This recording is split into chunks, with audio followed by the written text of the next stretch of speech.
I love finding God in ordinary moments. I don't know if you noticed, speaking of imperfection, that when we had the liturgy and it was my turn to sing, I kind of lost my cue because I was looking because I couldn't see any communion wine. So I was trying to think of communion wine and sing, and Kelly noticed that Don's a little off this morning. So by the fourth verse, he's carrying a bottle of wine in here for communion. And I said, "How did you know that?" And he said, "I could tell you were lost up there." That's my sermon. Amen. Thanks, Kelly. I know we're not a big church. And I know we're far from a perfect church. I know there's always things we could do better. And I know in life, especially for those of us that are a little older, that it seems like church for a lot of families is not the epicenter that it used to be. Like when I was younger, going to church is like going to breakfast. You just did it. And my dad would tell me, "I don't care, Don, if you're out there at 4 a.m, but at 8 o'clock, we're going to church, as long as you live in my house." I love that. And I know that not going to church and not going to Sunday school and not going to catechism or confirmation is okay. I mean, that's not really a big deal for a lot of people anymore. And yet, the need for some kind of religion,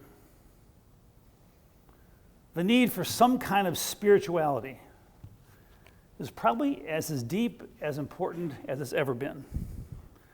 The need somehow, no matter who you are, what religion you may or may not be, how you grew up, that need to feel a higher power in your life at times is still deep and important.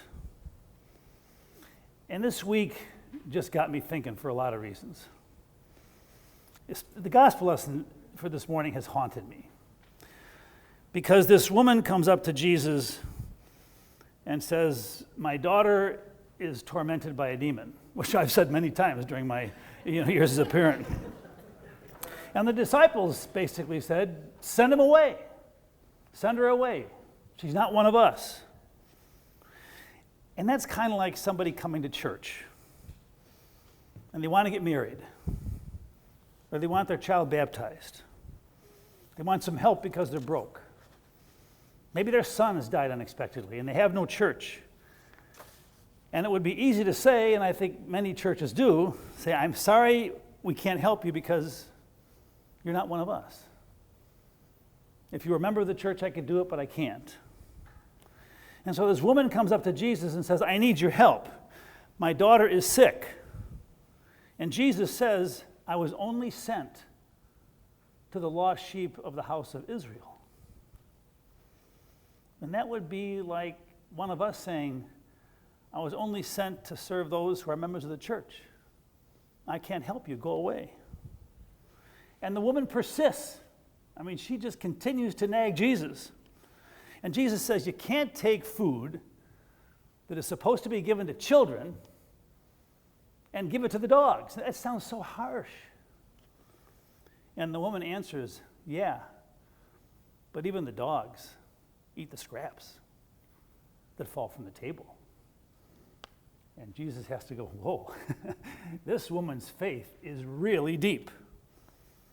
And he relents, and her daughter is healed. "Woman, your faith is so great. Your daughter will be healed." I don't mean to bore you with my stories, but that's all I have. I had 3 funerals this week of one kind and 2 different ones. The 3 funerals I had this week were all for adults who were older, who had long and good journeys, and the church was at the very heart and soul of their existence. I mean, they were just church folks, and their funerals were in the church. And then there was Friday evening, and another one like Friday evening that I'm going to have on Wednesday, for some people that had their share of demons. One of the guys is 46, and the other one is 50. And I remember sitting down and talking to the one guy who's 46 before the funeral, talking to his 4 young daughters. And they talked about their dad and some of his demons. And they talked about his kind of reckless spirituality, that how he found meaning and joy in things that maybe many of us wouldn't even try. And then I keep thinking of the woman who came for help. And Jesus almost turned her away. But you know something? Jesus didn't turn her away. He wanted the people who are self-righteous around him to see how deep her faith was. He almost like he pretended to reject her. And the depth of her faith, Jesus was like telling people, listen, she may not be one of us. She may not be a member of our church. But guess what? The door to my kingdom and the door to the church is always open to God's children. You see, God lived in that woman. God spoke even to Jesus through that woman who was desperate for her daughter to be healed. God lives in those three older folks who loved the church and loved coming to church, and we had their funerals this week. But Jesus also lives in the heart and souls of those who are maybe a little bit reckless, on the outside looking in, and hunger for a place where they can be safe and accepted, and we can say goodbye to them with dignity and grace. You know, on Monday morning, I come into the church, and the place is a little disheveled because people have been here on Sunday. And every Monday morning, I come to the altar and I put things away, and I see the crumbs on the carpet and the crumbs left over in the plate. And I'm reminded of the crumbs that Jesus talked about. You know something? I'll take the crumbs. I'll take the leftovers. And sometimes I, like you, feel like that's all I deserve. But maybe those crumbs is the miracle through which God speaks to us and accepts us and loves us and gives us the courage to face tomorrow. You see, that lady believed in those crumbs. She knew that the crumbs that fell from the table, that was somehow, some way saying, I am with you and always will be. So anyway, I was in a hurry yesterday, and so I thought, even though I was in a hurry, I would drive up to Loyola Hospital, which if you take Archer Avenue, takes about 3.5 days. But I went to see Linda Roos, Craig's wife.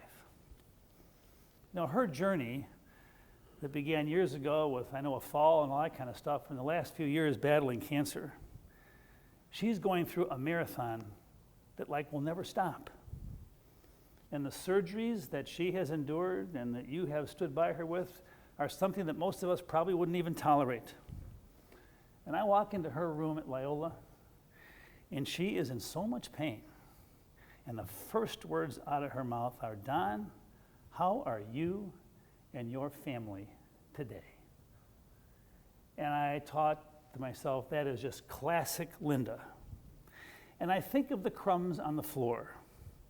I think of a loaf of bread on the altar and a bottle of wine that I almost forgot. I think of Linda's faith, her journey. I think of two young middle-aged men trying to find religion. And Linda reminds me what's important in life and what is not. Traffic was really bad on the way home, and I was never so happy to not be in a hurry with the crumbs of Linda's faith embedded deep inside my heart. Amen. If you're able to, please rise. The creed is on page 105.